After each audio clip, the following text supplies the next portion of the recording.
Let's Take This Outside with Marianne Iveson, the podcast where she speaks to athletes, outdoor professionals, and scientists about why they connect with nature.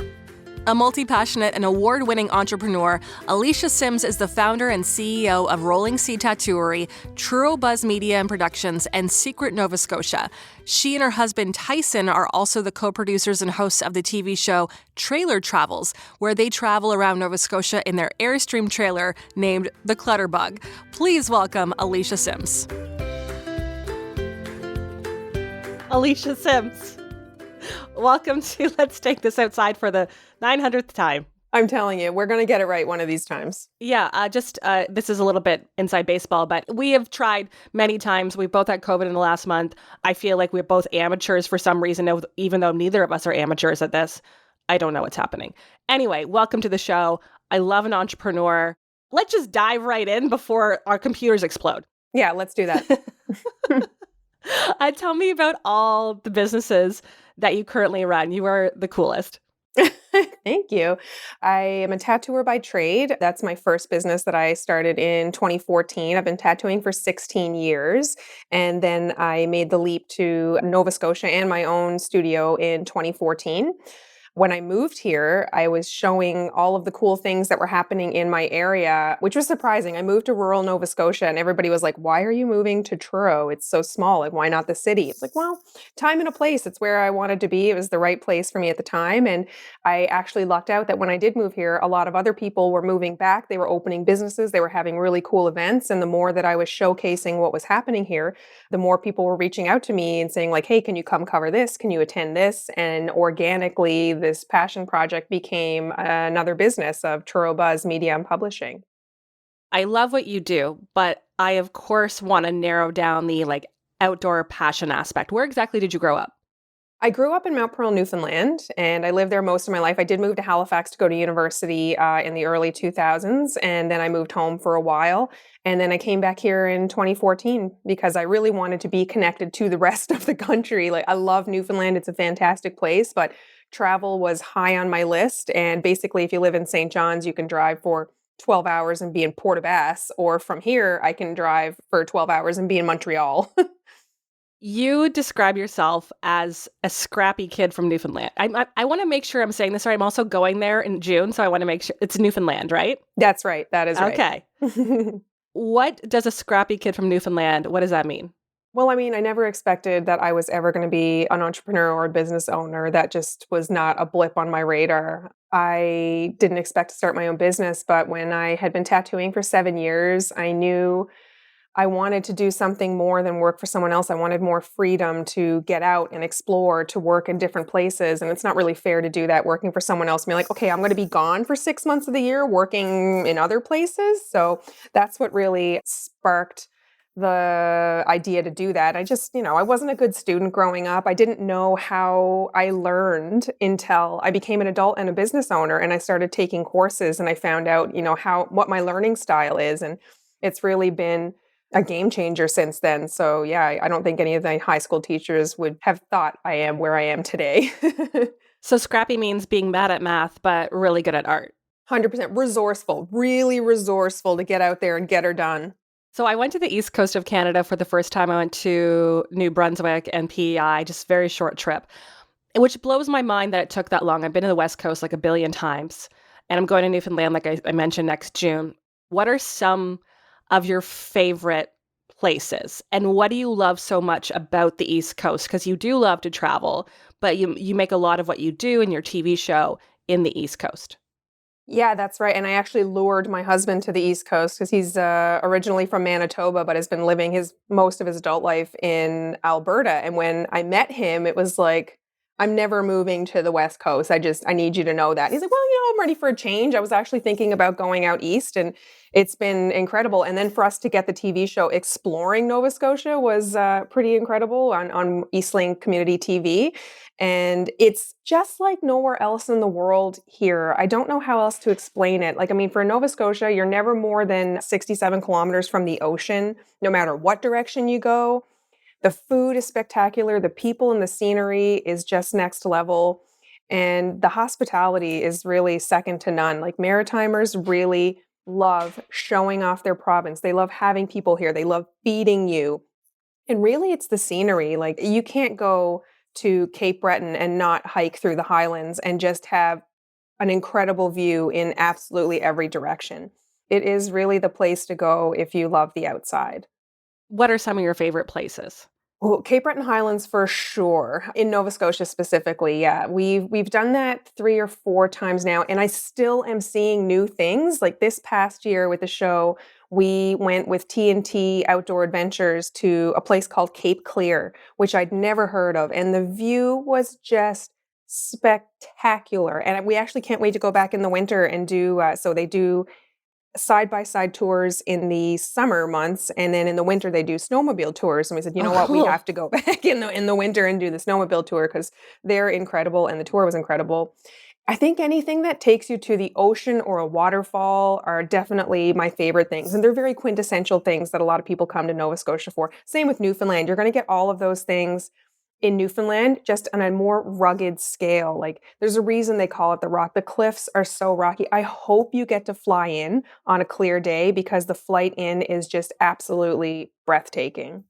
One of my favorite moments from the trip earlier a couple months ago was driving over the bridge into PEI and like the sun was setting. Oh, Oh, just that was just gorgeous. a crazy experience. Where did it come from that you wanted to like share your passion and your love with others and just show the world at what the East Coast was all about? It kind of, much like my jobs, happened really organically. When I moved here, I was very fortunate enough to have a lot of friends and family that would come visit me here. So I was forever showing off the places that I love to go to. Like, I had tours worked out because of all the business I had done with Truro Buzz, which covers the county that I live in the northern region, Colchester. So I would take people to, Sugar Moon Farm for breakfast and have the pancakes. You could hike the Rogart Trail there. Then we'd continue on down to Earltown General Store, pick up some cookies for later, maybe some different little produce things that they have there. Keep on going down to Tatamagouche, which is just a gorgeous hidden gem of Nova Scotia. They have a beautiful brewery there. They have an incredible chocolate shop and lots of little sweet things there. And from that kind of thing, I ended up connecting with a director who had a show on Eastlink, who's like, we have a show greenlit to explore Nova Scotia in an RV. Would you and your husband be interested in doing this? And we're like, yeah, yeah, we would. That sounds incredible. And that's what actually spawned our love of life on the road and the idea to invest in our own trailer, which we then decided to sell our house and move into full time. I was actually going to ask you what came first. Was it the Airstream or was it the TV show? But you kind of just answered it. It was the show, yeah. My husband had talked about, like, his idea was when he wanted to come west, he was going to buy a real tiny 16-foot base camp is the model that he wanted, which is very small. And he was just going to live his sweet bachelor life, driving across Canada, wherever else, and do that. And then he met me and moved here. And it was like, I'm not opposed to us having, a trailer or an RV or something like that. And then the show came out of nowhere. And we're like, well, this is perfect. This will give us a real good idea on small space living and see if it's something I can do. Because I had a house that was 2,400 square feet and it just chock full of stuff, right? I was not tiny living nowhere. And then we really did our research into different models and sizes and reviews and what people thought. And we narrowed it down to what we have, which is the 25-foot Flying Cloud Airstream. And then after we did the show, the RV we had was 24 feet. And I was like, you know what? I think I can do this. It's, we've got lots of storage. It's pretty roomy. I think we could give it a go. So the following year we did that. And after another year of touring in that, we're like, well, maybe this is it. Maybe we will sell the house and see how long we can go living mobily and then eventually build a house down the road. So you're doing what a lot of millennial outdoorsy types dream of is buying an Airstream, traveling with it. I don't know about the TV part of it, but you're creating content with it too along the way. Probably some business write-offs in there as well. What are you creating for people? Is it just like the life on the road? Is it where you can go that you might not be able to travel to otherwise? Like, what are you showcasing to people? We're showcasing the communities in rural Nova Scotia and the people that live in them. And occasionally we do hit the bigger areas as well. But the show is more about exploring And then we tied the trailer in later kind of thing. So it started off with the show with the RV, was someone else's show, and then that actually didn't continue, which was more of a tourism-based show. So we decided, because we really enjoyed it and we decided to invest in the trailer anyway, we said, well, why don't we pitch our own show? And it's called Trailer Travels. And really the idea is exploring the communities and, like I said, the people in them. But it is definitely taking the trailer to different campgrounds, to a lot of times we end up staying with people who we're going to visit like on their land. For example, when we went to the TNT tours in Cape Breton, they have a large plot of land. So we just had our trailer right on there. It's definitely, we delve into like the issues that we've had, what life looks like inside the trailer, because people are really curious about that. It's kind of funny to me because this is nothing I ever dreamed about doing. And I remember when I met my husband online, I saw some of his pictures, and he at the time was living in a camp working up in northern Alberta, but I didn't know that's what the pictures were from. It was just him actually camping. I was like, I'm not really that kind of outdoorsy person. If you're like really into camping and outdoorsy, I'm probably not the person for you. And he's, we laugh about that now. But then when we bought the trailer, it was like we just had the allure to go. We just want to take it all across the continent. We want to live in different places. We want to be able to work wherever we want to go. And we've learned that we don't love going to the busy campgrounds where lots of people have communities set up and like they love going out and visiting people. We're looking for the remote places. We're working on being completely self-sufficient with solar power. And obviously we have a water tank on there as well. But there was nothing quite as nice as finding the most beautiful, secluded area that you could pull your trailer in for the night for a couple of days. And it's just so quiet and peaceful, like there's nobody else on the planet. Do you feel like that's your way of connecting to nature, is just finding these little, very quiet spots in rural Eastern Canada? It absolutely is. I mean, we're hoping to take it outside of Eastern Canada for sure. Like our dream is to get to a point where we leave in October, so when the weather is turning, and we're just gone until next April, exploring different places, seeing where we can, live for a little while. Just no plan, just see where the road takes us. And it definitely is bringing us closer to nature and our love of outside more. What are some of the best and worst parts about living out of an Airstream? Well, I've learned the change of seasons is not fun. Summer is super easy where you don't need tons of coats and boots and heavy clothes. But now, because we've only done it in the summer until this is our first year doing it full time, as fall was turning into winter and I'm trying to fit coats and sweaters in, and it's just like, ugh. I'm not a capsule wardrobe person, but I'm definitely going to have to work on that because it's definitely hard to be in the colder seasons in the Airstream for sure. And some of the best parts about living out of it. Do you find you're more minimalistic now? More than I was, absolutely. We probably had about 2 or 3 months that we were downsizing before we actually sold the house. And I wish I had had space to put aside everything that we actually sold, donated, got rid of, because it was an exorbitant amount of stuff. Like I had been in that house for almost 10 years and I had most definitely accumulated a lot of things.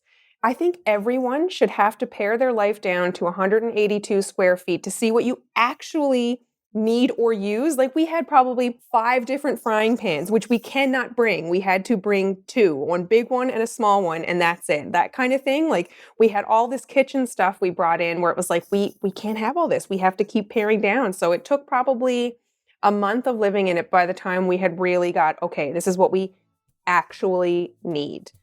It's a really interesting experience. I think it would be neat for everyone to go through and see what you really value in your life that you need on a day-to-day basis.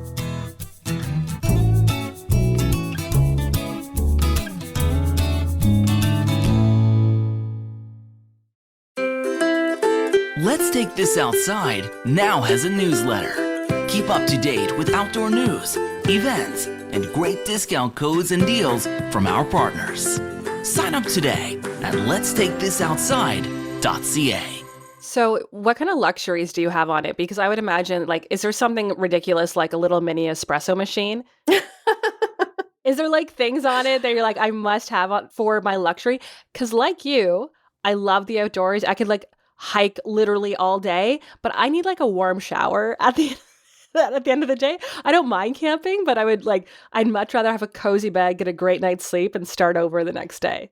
I'm very bougie when it comes to that. I have a bad back. I'm over 40. So like sleeping on the ground is just not happening. And like, yeah, bathrooms in the woods is not, no.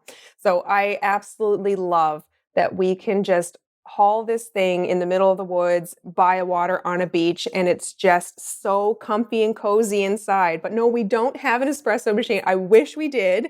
We have an AeroPress, which is the tiny plastic pour over coffee percolator, I guess. It is fantastic. I think we're going to have to upgrade to the double one though, instead of the single one. But it's all in the name of the game with everything you bring with you. It has to be light because all of the weight that you have in the trailer really adds up to your towing capacity and what your vehicle can do and how much fuel you're burning. So we always have the AeroPress, that's for sure. Do you have like a really nice pillow? Do you have like just a great pillow or something? Well, again, I'm over 40 and I have a bad back and neck, so I have 3 pillows that I have to rotate through depending on what my specific ailment is. But yeah, it's unbelievable what you can actually fit in there. Like we've got extra blankets stored under the bed. We've got a couple extra pillows. We have a drawer for extra shoes. So if we're going hiking, if we're going to a beach, if we need dinnerware or something like that. But yeah, I think the biggest luxury that we just have is like the amount of food that we take. What are some of your favorite memories of people and experiences traveling that way? I love how many people we have met that have been full-timing it for longer and in so many different scenarios. That's probably my favorite thing so far. It's taken us to many campgrounds that I didn't even know existed. I found the most beautiful beach down. I can't even tell you how many times I've been to Wolfville, Nova Scotia, and had no idea this beach existed. And just because we stayed in this campground while we were filming, and I noticed it said there was a beach there. So when I went to walk my dog the next morning, we went down, and what an gorgeous walk we had. So finding all these hidden gems and the people that we've met are definitely my favorite things about this life so far. And the advice we get from people who have been doing it longer, the places we've gotten to explore that we had no idea that they were there, even though we've lived and been traveling around the province for years. Do you have any like very specific people that maybe it's like John and Martha from like Butt Bleep, Nova Scotia, that you remember that you met in this tiny little town that you're like, I will never forget those people. And hopefully I can see them again sometime. Well, I keep coming back to the TNT tours because they are absolutely those people, and they are literally doing what we're doing in the. So we're building a garage that we're going to live in the trailer for the winter because we can't really winterize it comfortably in the temperatures that we get here. And these people did the same thing. So her husband was working out west, actually all over the world in the oil field, which is what Tyson was doing. And they decided that they just didn't want to live that way anymore. They opened up this company and built this garage out in the Cape Breton Highlands, which ended up being their home. They actually live in their garage now, which is what we're doing. So we did have a wonderful time staying with them, filming the show, and then sleeping there on their land after the show was finished. And I can't wait to see them again. And I can't wait to show them pictures of our garage when we move into it and we finished it. So yeah, there's definitely been lots of people, but they just stick out in my head the most. Actually, I have souvenirs over here. I'm just realizing from people from last year. I met a wonderful man down in Pubnico who was a fisherman turned wood carver. And he gave me the most beautiful hand carved seagull that he carved out of a piece of wood he got from Newfoundland when I told him I was from there. So it's been an incredible experience, and we've connected with so many people that we still keep in touch with. It's definitely hard to shout out all of them, but those are definitely 2 that stick out in my head. That's something about travel, and especially travel, I would say that's nature related. Like I've met some of the coolest people on the trails, or you have experiences with people when there's nothing else to distract you. I find I have the deepest conversations when I'm on a hike with someone or when we're just like enjoying each other's company without the distractions of the rest of the world, right?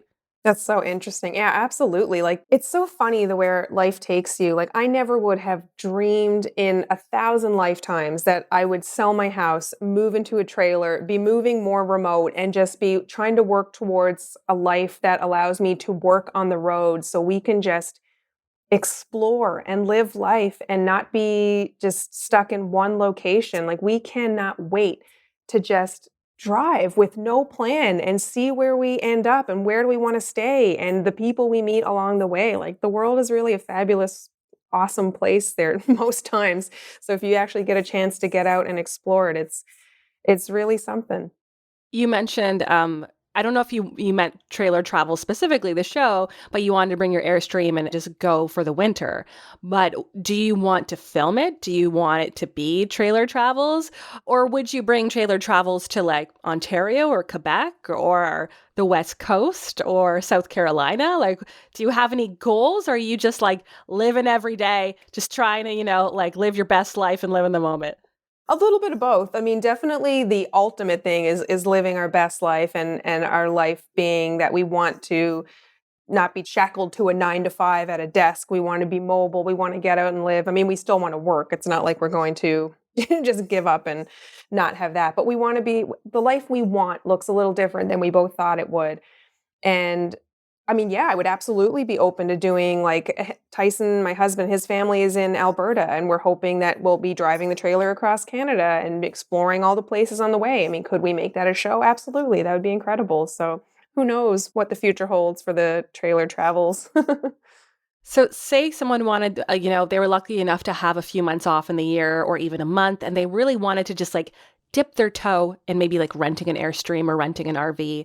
What kind of advice would you give to those people that want to, again, just dip their toe in that?